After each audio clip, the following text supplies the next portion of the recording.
네, 프로의 시선 이어가겠습니다. 어지러운 시장입니다. 630선이 깨진 코스닥 종합지수, 그리고 2370선이 좀 빠져 있죠.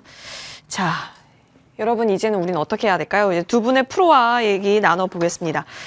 메리츠증권 신유진 부장, 이스토리 정태근 이사 나와주셨습니다. 어서 오십시오. 네, 반갑습니다. 네, 반갑습니다. 자, 이게 뭐 지난주와 또 다른 움직임의 월요일 구간입니다. 일단 시장 분위기를 한번 보아하니 사실상 정말 질문 드리고 싶은 것은 그겁니다. 정태근 이사님, 언제 과연 정치와 업황 이슈를 분리해서 반영시킬 것인가일 것 같은데요. 글쎄요. 받을 수밖에 없는 질문이지만은 명확하게 답을 못 드려서 또 죄송한 질문이다라는 얘기를 먼저 드려야 될 것 같아요. 지금의 시점을 과거의 박근혜 대통령 탄핵 그리고 노무현 대통령 탄핵에 좀 많이 비유를 하고 있더라고요. 예. 근데 저는 그거보다는 그냥 코로나 때를 비교하는 게 더 낫지 않을까라고 생각을 하고 있거든요. 왜냐하면 바이러스로 증시가 빠진 게 그때 처음이에요. 맞잖아요. 그죠? 근데 탄핵은 있었지만은 비상계엄으로 증시가 이렇게 흔들린 것도 처음이거든요. 그러다 보니까 저는 개인적으로 좀 다른 발상인지 모르겠지만 그래서 탄핵보다는 그러니까 한 번도 경험하지 못했던 걸로 인해서 증시가 빠졌던 걸 보게 되면은 탄핵보다는 2010년대 코로나 쪽에 더 조금 이제 연결되는 부분이 있지 않나라고 생각이 들거든요. 근데 그때도 저는 기다렸어요, 그냥. 그러니까 지금은 기다릴 수밖에 없습니다. 글쎄요, 뭐 정치 테마주들이 움직이고 있긴 하지만 그럼에도 불구하고 과연 그쪽으로 가서 정말 내가 원하는 수익률을 떠나서 대응을 할 수 있을까라는 점을 생각해 보게 된다라면은 저는 그냥 쉬는 게 그냥 맞다라고 봅니다. 그리고 아마 정말 제가 코로나 조금 전에 말씀드렸는데 정말 코로나 때처럼 정말 뼈아프게 증시가 하락을 해야 끝이 날 것 같다라는 말씀을 드릴 수밖에 없을 것 같아요. 그러니까 결국 뭐 2차 계엄을 가든 뭐 탄핵이 되든 안 되든 그것도 중요하겠지만 그런 것들이 진행됨에도 불구하고 증시에 그런 영향력이 떨어질 때까지 그러니까 소위 말하는 소멸이라 봐야 되겠죠. 그렇게 될 때까지는 지금은 기다릴 수밖에 없다라고 말씀을 드려야 될 것 같아요. 근데 그 중요한 건 그 시점이 딱 뭐 12월 23일이다 이렇게 말씀 못 드리는 게 그게 좀 아쉬운 거죠. 근데 저는 개인적으로 뭐 뜬금없는 얘기지만은 저를 믿어요. 왜냐하면 코로나 때도 그때 당시에 이쯤 되면 다 왔구나라고 생각했을 때가 끝났었거든요. 그래서 지금도 마찬가지로 그때까지 저도 기다리고 있습니다. 기다리고 있고 그리고 그동안 뭐 앵커님도 아시겠지만 뭐 바이오도 그렇고 뭐 업종 섹터도 그렇고 말씀드렸듯이 이렇게 전환되는 그 변곡점에서 상당히 많이 말씀드렸거든요. 네. 그거는 자신 있다고 생각이 들어요. 그렇기 때문에 지금은 기다리고 만약에 더 이상 뭐 반영되지 않는다라고 되는 시점이 오게 된다라면은 그때 꼭 말씀을 드릴게요. 그것만 약속드릴게요. 그럼 지금 네. 투매에 동참하지 말자는 맞아요? 근데 투매가 안 되는 게 최근에 방산을 보시면 아시겠지만 네. 정말 대책 없이 빠지거든요. 투매가 저는 안 될 거라고 봐요. 투매가 되는 건 정말 포기를 했거나 아니면은 조금 그래도 10%, 20% 가능한 분들이 저는 하지 않을까라고 생각이 들거든요. 그러다 보니까 지금 뭐 투매가 가능한 분들이 저는 개인적으로 그렇게 많지는 않다라고 봐요. 제 주변에도 그냥 계좌 닫았다라고 하신 분들이 대부분이에요. 그냥 안 쳐다본다? 네. 안 쳐다보는 건 맞죠? 네네. 네. 저도 안 보고 있어요. 저도 솔직히 자백을 하자면은 저도 도선전 하나 들어가가지고 안 봐요. 어차피 나중에 다 갈 거라 생각이 들기 때문에 안 봐요, 저도. 네. 환율 얘기 한번 넘어가 볼게요. 환율은 또 지금 2022년도 자리 돌파했다? 근데 2022년도가 러우 전쟁, 그리고 미국이 금리를 막 인상하던 시점이더라고요. 그러니까 그때 자리 1,430원 위까지, 그죠? 지금 1,434원 75전 현재 보이고 있는데 잘 모르겠어요. 이게 빨리 안정이 찾을 수 있을지 모르겠는데 왜냐하면 2022년 당시에는 글로벌리 이슈였고 이번은 계엄 이슈, 정말 대한민국에 국한된 이슈로 환율이 이렇게 된 거고 원화 가치가 이렇게 내려간 거잖아요. 그러면 그때와는 또 다른 것 같아요. 앞으로 상방이 더 열려 있다라는 전망도 많은데요. 이렇게 되면은 뭐 우리가 바라볼 수 있는 기회 요인, 위협 요인 글쎄요. 지금은 워낙 투심 자체가 워낙 아래쪽에 있는지라 요 지표가 주는 것을 어떻게 해석할까? 역시나 암담한 쪽으로 바라봐야 하는지 싶네요. 네. 네, 우리 부장님. 환율 오르면 당연히 증시의 낙제고요. 예. 일단 외국인 수급에서 불리하죠. 그쵸. 뭐 외국인이 외국인 입장에서 봤을 때 뭐 환율이 2% 오르고 시작한다면은 2% 빠지고 마이너스 2%에서 시작하는 셈이니까요.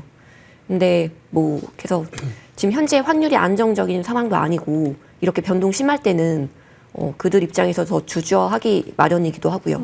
근데 지금 주식시장만 놓고 보면은 외국인이랑 뭐 기관은 좀 사고 있는 셈이고 개인들만 팔고 있는데요. 네. 지금 외국인은 오늘만 보면은 현물로는 곧 이렇게 주식 현물 쪽은 더 세게 던지진 않고 있거든요.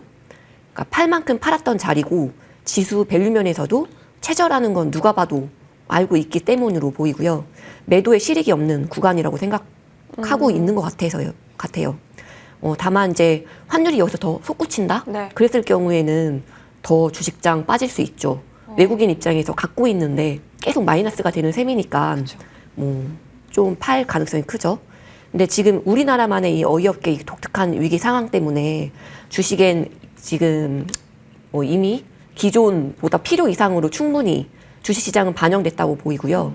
환율 시장이 지금 계속 이게 실시간으로 반영 중에 있는 건데 이 외국인만 놓고 봤을 때 좀 전에 말씀드렸듯이 현물 주식을 크게 던지진 않고 있는데 이 의미가 선물론 팔고 네. 뭐 옵션에서도 매도 포지션 취하고 있을 뿐으로 보이고 뭐 한마디로 변동성 정도에 대응하는 거고 해치 수단으로 방어를 하고 있을 뿐이지 뭐 여기서 낙폭을 더 크게 보고 하락폭에 뭐 베팅을 더 크게 하는 건 아니라고 보이고요. 그래서 지금 국내 주식장에 있는 사람들 모두가 지금 팔자리 아니라는 건 누구나 알고 있잖아요. 네. 뭐 신용이나 뭐 담보대출, 레버리지 쓴 분들 아니라면은 여기서 뭐 이쪽에서 좀 던지는 물량이 좀 나오는 것 뿐이지 대부분은 버티고 있을 거란 말이에요. 그러니까 거래량이 약한데 사는 사람이 없어서 밀리고 있을 뿐이고 정부도 아직 말만 하고 있고 아직 특별한 움직임이 없고 뭐 어쨌든 탄핵 가능성도 좀 높아지고 있으니까 여기서는 뭐 시간은 좀 걸릴 수도 있어도 버티는 게 맞다고 생각하고 있습니다. 그러면 파는 거에 대한 실익은 없는 건 알겠고 사는 거에 있어서는 시기적으로는 어때요, 지금? 지금 뭐 당장 언제 될지 모르니까 네. 뭐 그때까지 버틸 수 있으면 그리고 내가 최저점 잡을 수 못한다라고 생각하면 분할 매수 접근해도 괜찮겠죠. 근데 보통은 현금 갖고 있으신 분보다는 네. 뭐 물려 있으신 분들이 대부분이잖아요. 그러니까 버티자 이 버티자. 말이 네 여기서 투매에 동참하자 뭐 던지자 투매도 아니기도 하죠. 거래량 없이 밀리는 거니까. 네. 네. 그걸 받아줄 주체가 지금 그렇죠. 물론 기관이 힘써주려고는 하고 있지만 사실상 뭐 기관이 사는 쪽도 지수가 더 하단을 만들면 안 되기 때문에 하단을 받쳐주는 정도에서의 지금 현재 매수입니다. 자, 그러면 여기서의 트리거가 될 수 있을까? 사실 글쎄요. 정치권 이슈 때문에 이렇게 빠졌는데 정치권 이슈에서 해답 없이 올라갈 수 있을까 싶긴 하지만 금투세 폐지에 있던 이 입장이 번복 없다. 네. 그래서 내일 본회의 때 통과될 것으로 예상이 되고 있고 또 증시 안정기금 투입하는 부분에 있어서도 결국에는 이제 시기 논의가 있다고 하죠. 그래서 언제 하는 거냐 대체라고 하는데 일단 지금 논의의 시기는 좀 들어갔다라고 합니다. 예, 뭐 이런 것들이 어느 정도 힘을 줄까요? 이런 것들이 아쉽지만은 증시를 반등시킨다라기보다는 이런 것들이 방어 요인들인 것들이죠. 하단. 왜냐하면은 증시 안정 자금이 만약에 10조, 뭐 20조 들어간다. 네. 그러면 시장이 올라가겠지만 지금 이제 이번 주에 밸류 펀드 700억, 다음 주에 3천억, 그리고 아마 증시 안정 펀드가 한 1조 정도? 1 정도 잡히지 않을까 생각이 드는데 지금 오늘 나온 기사 보니까 서킷 브레이크 정도 걸려야 이제 투입을 예. 하겠다는 얘기가 나오거든요. 그러면은 얼마나 더 빠져야 이게 들어올 건가라고 보게 된다라면은 안 들어올 가능성이 높다라고 생각이 들어요. 그러니까 서킷 브레이크 정도 재고 있다라는 건 지금 저점 매수하겠다는 거잖아요. 어떻게 보면은. 그러니까 증시 방어하겠다는 게 아니라 서킷 브레이크 정도 들어오면은 저가 매수하겠다는 거로 해석이 안 되거든요. 그러니까 욕먹기 싫은 거예요, 그냥. 그러니까 증시 방어가 목적이 아니라 욕먹기 싫은 걸로 저는 그렇게 안 봐지거든요. 그러다 보니까 안 들어올 가능성이 높지 않을까 생각이 들고, 2008년도 같은 경우는 상당히 제가 볼 때 운이 좋았어요. 11월 달에 들어왔는데 그때가 바닥이었거든요. 그리고 2020년도 같은 경우는 조성한다는 얘기가 있었는데 안 들어왔어요. 그러니까 자연스럽게 바닥 잡고 올라가다 보니까 안 들어온 걸로 봐지거든요. 아마 지금도 그렇게 될 것 같아요. 여기서 더 빠져서 들어간다, 뭐 어떻게 될지 모르겠지만 제가 들 수도 있겠지만 뭐 2008년, 2020년 사례 뭐 그 전까지는 갈 필요도 없고요. 사례를 보게 된다라면은 제가 볼 때는 안 들어올 가능성이 높지 않을까 생각이 들어요. 지금 밸류 펀드 자금이 들어온 상황들에서 굳이 추가 자금이 들어올까 생각이 들고, 그리고 지금 가장 큰 그렇게 말씀드린 가장 큰 근거는 세수 부족하잖아요. 세수 부족. 네. 그런 걸 감안해 보게 되면은 우리는 하려고 했다. 요 신호만 시장에 계속 주는 게 아닌가라서 좀 아쉽고, 금투세 폐지도 타이밍상 좀 늦었다고 봐요. 저에게 처음 나왔을 때 깔끔하게 그냥 폐지해가지고 그냥 했으면은 네. 되지 않을까 생각이 드는데, 금투세 약발이 뭐 10일 날 이제 마지막 정기국회에서 한다 그러는데, 그 약발이, 그러니까 물론 하는 것도 중요하지만 이게 타이밍이 중요하잖아요. 네. 근데 금투세 폐지도 소위 말하는 좀 속대표를 쓰자면은 지금 약발이 작용되기에는 시기가 좀 늦었다 생각이 들어요. 네. 사실상 하단 저지 정도의 효과인 부분인 거다로 얘기하고 계십니다. 자, 그러면 업황 하나씩 좀 뜯어보면서 얘기할 만한 게 있을까요? 일단 그래도 외국인이 좀 들어오고 있는 쪽이 어딘고 보니 SK 하이닉스 앞단에 자리하고 있습니다. SK 하이닉스 쪽에 있어서는 그래도 좀 들어가네요. 삼성전자의 이름보다 SK 하이닉스. 기관 쪽은 삼전 SK 하이닉스 같이 보고 있습니다. 시총 상단 쫙 지금 뭐 코스피든 코스닥이든 상관없이 시총 상위주 위주로 지금 매수 자금은 보내지고 있습니다. 반도체 얘기를 한번 해볼게요. 노무라가 보고 있는 반도체 뷰가 또 너무 안 좋아요. 왜냐하면 디램, 낸드 가격이 너무 안 좋기 때문이다. 근데 삼전은 HBM 뭐 특별한 공급을 못 해주고 있기 때문에 사실상 지금 더 목표 주가를 하향시켰고, SK 하이닉스는 그나마 HBM이 있기 때문에 목표 주가를 조금 하향시켰다라는 뷰를 내놨습니다. 이게 지금 현재 국내 시장에서 반도체는 프리미엄을 갖다 붙이기도 어려운 시장에서 우리나라 시장을 바라보는 외국인의 투자자는 조금 정치적 불확실성까지 껴있는 상황이라면, 반도체는 지금 매력이 없는 건지, 아니면 이 정도 밸류까지 내려왔다면 밸류가 매력적인 건지에 대한 고민이 있긴 한데요. 그래도 오늘 외국인 기관이 반도체를 산다라는 점에 있어서는 이제는 사자라는 관점으로 좀 돌아섰다라고 해석해도 괜찮아요? 근데 지금 현 시점에 봤을 때는 지금 섹터가 의미가 있어 보이지가 섹터 의미 없다. 않거든요. 저는 뭐 이렇게 주식시장이 망가졌는데 뭐 하나하나의 의미가 있을까 싶긴 해요. 근데 지금 어쨌든 삼성전자 하이닉스 잘 네. 버티고 있는데, 버티는 게 아니라 이미 많이 쳐맞은 상황으로 맞아요. 보이고요. 예. 특히 삼성전자는 국민주가 됐잖아요. 예. 이게 삼성전자 산 사람들 성향이 레버리지 크게 썼을 리도 없고, 이 가격대에서 손해를 크게 보면서 던질 이도 별로 없고요. 어쨌든 삼성전자는 외국인 수급의 영향이 절대적이긴 한데, 특히 지금 같은 상황에서는 이미 그들도 팔 만큼 팔았고 여기서 쇼칠 자리도 아닌 것 같고 악재도 충분히 반영됐다 본 것 같아요. 그래서 뭐 바닥이다라고 보면은 볼 수 있죠. 근데 반도체뿐만 아니라 뭐 코스닥, 특히 코스닥은 진짜 처참할 정도로 다 쭈르륵 밀렸는데요. 뭐 다 어떤 종목이든 바닥 근처라 판단하고 있고요. 예. 여기서 모멘텀만 불거진다면은 뭐 모든 종목이 크게 일단은 처음에는 초반에는 좀 많이 오를 수도 있다고 생각하고 있습니다. 현재 구간에서 이런 밸류를 논하는 것 자체가 사실상 좀 시간이 더 필요한 부분일 수도 있겠네요. 오늘 KB증권 쪽에서요, 하반기 한국 주식시장의 골칫거리였던 삼성전자, 뭐 계엄 이전부터 많이 빠졌기 때문에 그나마 덜 빠지는 거다 라는 코멘트가 좀 있기도 했었고, 메모리 우등생 SK 하이닉스의 디스카운트 요인이 대주주와 정치 리더의 리스크 때문이다라는 얘기 또한 있었는데, 이거를 외부 시선으로 돌리고 있어 보이기도 합니다만, 그렇죠? 일단 반도체는 그러면 사실상 이 구간을 어느 정도 위든 아래든 자리가 나온 이후에 대응하는 것으로 그러면 살펴보면 될까요?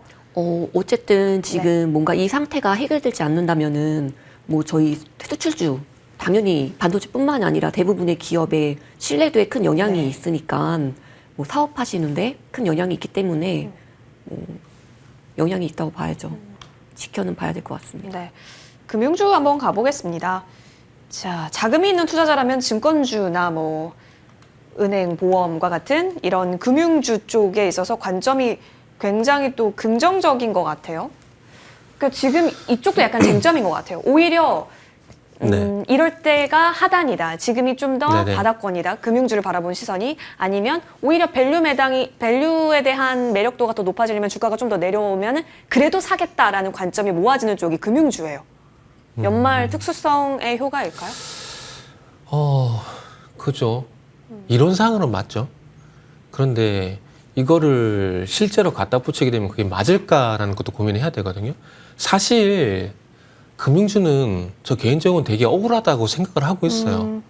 지금 결국 이제 배당주가 하락을 하는 건 그거거든요. 지금 이런 사태로 인해 가지고 밸류업 정책이 제대로 이루어지지 않을 거다. 그 영향 때문에 금융주가 하락을 한 거거든요. 그런데 하나금융지주, KB금융은 포함도 안 돼 있어요. 근데 빠져요. 그 되게 억울한 상황인 거죠. 근데 중요한 건 제가 이론은 그렇지만 실전은 좀 다르다라고 말씀드릴 수밖에 없는 것들이 올해 어떤 연유든지 간에 섹터가 하락을 할 때 보면요. 정말 대책 없이 빠지거든요. 네. 그래서 저는 섣불리 저가 매수 안 돼갔으면 좋겠어요. 제가 4월 달에 반도체 한번 그렇게 뒤고 난 뒤부터는 진짜 섣불리 저가 매수 말씀 못 드리겠더라고요. 왜냐하면은 지난 시간에 제가 언급을 드렸지만은 반도체, 음식료, 화장품, 바이오 그리고 최근에 방산까지 보게 되면은 대책 없이 빠지잖아요. 그렇기 때문에 지금은 대책 없이 빠질 때 저가 매수가 아니라 그냥 지금 쳐다봐야 된다고 생각이 들어요. 그리고 나서 정말 뭐 추가 하락이 제한된다라든지 그리고 KB금융은 최근에 외국인 매도 나오고 있잖아요. 네. 이 외국인의 매도라도 좀 진정세를 보인다라든지 그런 이유라도 하나 만들어서 들어가야지 무조건 싸다고 들어갔다가는 지하 8층이 지하 16층이 되고 20층이 될 수 있기 때문에 제가 너무 보수적인 건지는 모르겠지만 올해 전반적인 섹터 트렌드를 봤을 때 그런 하락이 나오다 보니까 저가 매수는 조금 신중해라라는 말씀을 그리고 조심해서 나쁠 게 없다는 말씀을 드릴 수밖에 없을 것 같아요. 그러면 이쯤 들여서 드리고 싶은 질문은 네. 다 보수적으로 보는 건 맞는데 그러면 매력적으로 생각할 섹터도 없다. 이렇게 봐야 돼요? 그거는 시장 돌아서고 난 뒤에 판단을 하고 싶어요. 단지 저는 개인적으로 아직까지 여전히 네. 조선을 포함한 이제 트럼프하고 머스크 스웨덴 섹터들이 있잖아요. 조선이 맨 앞에 있고 그 뒤에 우주항공, 로봇, 그리고 이제 AI, 자율주행 이런 것들. 네. 결국 이게 갈 수밖에 없다고 보거든요. 왜냐하면은 7월 달부터 보게 되면 어쨌든 하반기는 미국 대선 이슈가 시장을 지배를 하고 있기 때문에 그쪽을 봐야 된다고 봐요. 근데 이것도 시장이 좋아져야, 그러니까 제가 시장이 좋다라는 건 뭘 말씀드리냐면은 무조건 지수가 빠진다고 해서 안 좋게 말씀은 안 드려요. 그러니까 종목별 등락현황을 보세요. 종목별 등락현황 보셔가지고 오늘 예를 들게 되면 오늘 같은 코스닥 기준으로 하락 종목수 1543종목이거든요. 이런 날 매매를 한 게 맞나요? 아니거든요. 그러니까 이런 현상이 적어도 완화가 될 때까지는 기다려보자라는 거죠.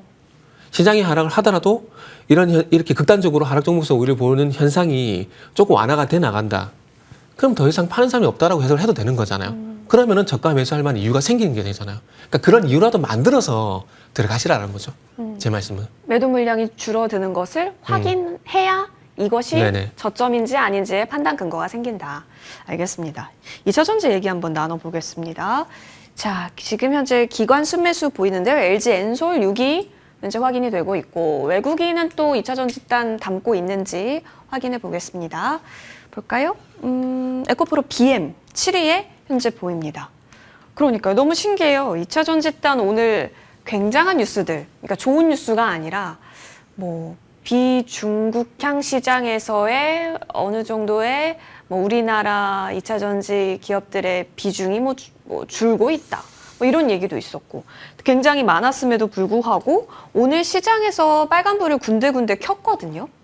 2차전지는 이것이 주는 의미가 오늘 같은 날에도 이렇게 버틴다라는 게 상대적으로 강하게 점수를 부여할 만한 게 맞는지 싶습니다.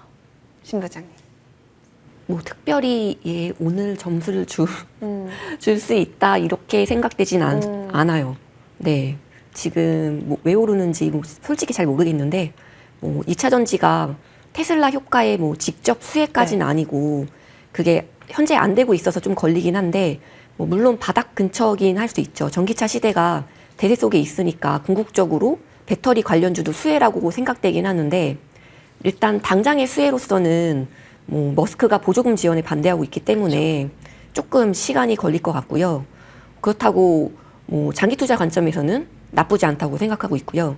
테슬라 효과는 뭐 자율주행이나 뭐 로봇 이런 쪽에 좀 더 특화돼 있어서 그리고 네, 그쪽이 조금 더 매력적으로 생각되긴 하고 2차 전지도 전기차 대세 속에서는 핵심 부품이기 때문에 바닥은 잡고 궁극적으로 올라갈 거로 생각되고 또 뭐 우리나라 점유율도 조금씩 회복될 가능성이 있기 때문에 네, 그쵸. 뭐 로스부터도 망하고 뭐 이런 거 봤을 때는 또 장기 투자 관점에서는 괜찮지 않을까 생각하고 있습니다. 장기? 네, 장기 투자 관점에서.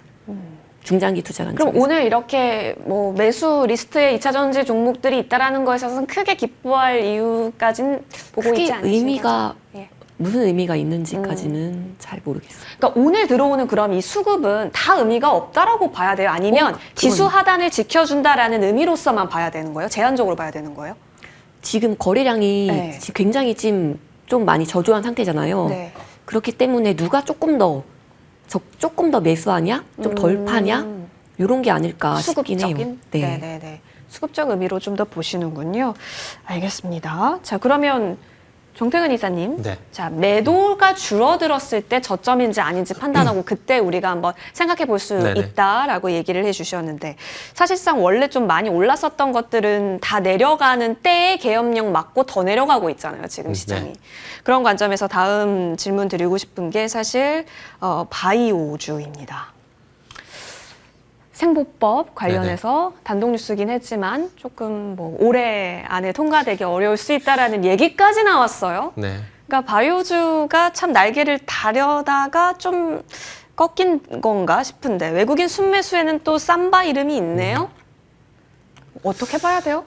그러니까 저는 개인적으로 네. 지금 이제 외국인 쓰면서 탑 10이 있잖아요. 네. 탑 10이 있는데 은근 많아요, 바이오주가. 이게 그러니까 삼성 바이오로스만 네. 논할 게 아니라 저는 그냥 바스켓 매매가 들어오는 게 아닌가라는 생각이 들어요. 그냥 기계적으로.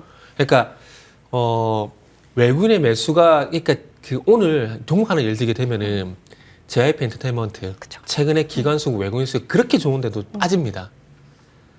그러니까 매수도 성격이 다르다는 거죠. 네. 그러니까 사서 올리는 매수가 아니라 매도 나오는 물량을 받아내는 매수다 보니까 이게 긍정적 영향이 안 나오는 거죠. 그러니까 지금 바스켓 매매라 말씀드렸는데 지금 뭐 하이스, 네이버, 현대로템, 에코프로비안, 하나으로스페이스 이런 것들이 적극적으로 올리기 위한 매수가 아닐 가능성이 높다라는 거죠. 그러니까 어찌 보면 외국인들 같은 경우도 순수 자기들 매수하는 것도 있겠지만 외국인들도 기계적으로 하는 바스켓 매매가 분명히 있거든요. 그 성격 그 이하 아니라고 봅니다. 그리고 삼성 바이오로스, 뭐 셀트리온, 유한양 이런 것들 많이 올라와 있는데 바이오는 뭐 저 개인적인 제 관점은 충분히 많이 말씀드렸다고 생각을 하고 있어요. 일단 바이오 전체적으로 봤을 때는 12월 달 대선 그 말씀드렸고 말티오전 같은 이제 빅파마 기술 이전 이런 것도 왜 빠진 데에서 충분히 말씀드렸기 때문에 그냥 순환매어에서 그리고 뉴스에서 그러니까 힘이 좀 빠졌다라고 저는 생각을 하고 있습니다. 여전히 그 생각에서 바뀐 건 전혀 없어요. 그래서 만약에 그 앵커님도 잘 아시겠지만 제가 과거에도 제 예를 들면 한미반도체 의견 절대 안 바뀌잖아요. 그러니까 바뀔 만한 연유가 생기면 저도 바꾸는데 지금은 바꿀 만한 연유가 없다고 봅니다. 저 개인적으로 바이오가 지금 이렇게 돌아섰을 것 같으면은 저는 개인적으로 빠지지도 않았다고 봐요. 그런 생각을 갖고 있거든요. 그렇기 때문에 지금 바이오는 안 보는 게 저는 맞다라고 봐요. 그리고 좀 전에 말씀하신 생보법 관련해도 악재가 나왔잖아요. 그러면 더 이상 더 바이오를 사기가 조금 이제 거리감이 생길 수밖에 없는 부분들이죠. 그러다 보니까 앞질문에서 제가 대답을 드렸던 대책 없이 빠지는 최근에 이런 흐름. 그러니까 바이오도 그 흐름에 들어갔다고 보시는 게 맞는 거죠. 그 어떤 종목도 일단 바이오주가 관심 종목에 있다면 그냥 관심 종목에 있는 것으로만. 최근에 비보존 제약이라고 한 종목 정도 좋게 봤었거든요. 그죠. 이게 펜타닐 때문에 상대적으로 비마약성 진통제 요거 때문에 주가 많이 갔었어요. 근데 요거조차도 지금 주가가 흔들려요. 네. 그렇게 잘 가는데 지금 화면 보시면은 이틀 전부터 지금 이제 오늘 포함해서 이틀 2거래일 전부터 지금 저런 흐름이 나오고 있거든요. 갔어야 될 자리에서 못 가고 있어요. 그게 결국 뭘 뜻할까요? 그러니까 제가 조금 전에 말씀 종목별 등락해놔. 나는 사지만은 대부분 다 판다라는 거예요. 그러니까 지금 그 영향에서 벗어나지 못하고 있다라는 거죠. 그렇기 때문에 지금은 그 영향에서 벗어날 때까지만 그래서 다시 도돌이표 해보게 되면은 그래서 그 영향에서 벗어날 때까지만 기다려 보자라는 거죠. 그 정도는 참을 수 있잖아요. 지금은 참아야 됩니다. 네. 바이오가 대형주 위주로 끌고 갔던 시대가 저물었다 이렇게 봐도 네네. 되겠네요. 왜냐하면 오늘 바이오주가 아예 안 가는 건 아니잖아요. 뭐 바이젠셀 네네. 같은 개별 종목이 있는 맞아요. 종목들은 가지만 네네. 그건 그냥 개별 종목의 특성으로 보고 계시는 겁니다. 자, 그러면 이쪽으로 한번 가볼게요. 사실상 오늘 상승 상위단을 다 장악한 건 역시나 오늘 또한 이제 정치 테마주입니다.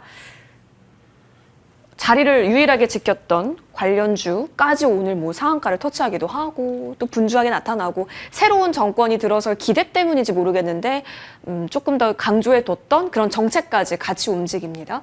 신 부장님, 이런 지지부진한 이슈가 계속 흘러나올 텐데 그러면 자금은 다 이쪽으로 쏠리는 거 아닐까요? 지금 그럴 수 있죠. 네. 네. 워낙 다 밀리고 있기 때문에 예. 조금만 오르면 뭐 기관 외국인이 던질 수 있기 때문에 테마주 쪽으로 갈 수밖에 없긴 하고요. 뭐 당분간 이쪽에서 계속 트레이딩 장은 나오지 않을까 생각하고 있습니다. 그러면 사실상 지금 주식시장에서는 여야 뭐 상관없이 다 같이 오르잖아요. 그냥 다 이런 순환매로서 지금 접근하는 것에 있어서의 전략은 충분히 가능하다라는 사인을 주시는 거예요. 자신 있으면. 자신 있으면. 네, 저는 개인적으로 자신이 없는데 네. 테마주 잘 탈 자신이 없는데 네. 자신 있으시면 들어가도 되죠. 그럼요. 개인의 선택에 좀 맡기겠습니다. 자, 프로의 시선 오늘 두 분과 함께 했고요. 오늘 종가까지 잘 마무리하시길 바랍니다. 나와주셔서 고맙습니다. 네, 감사합니다.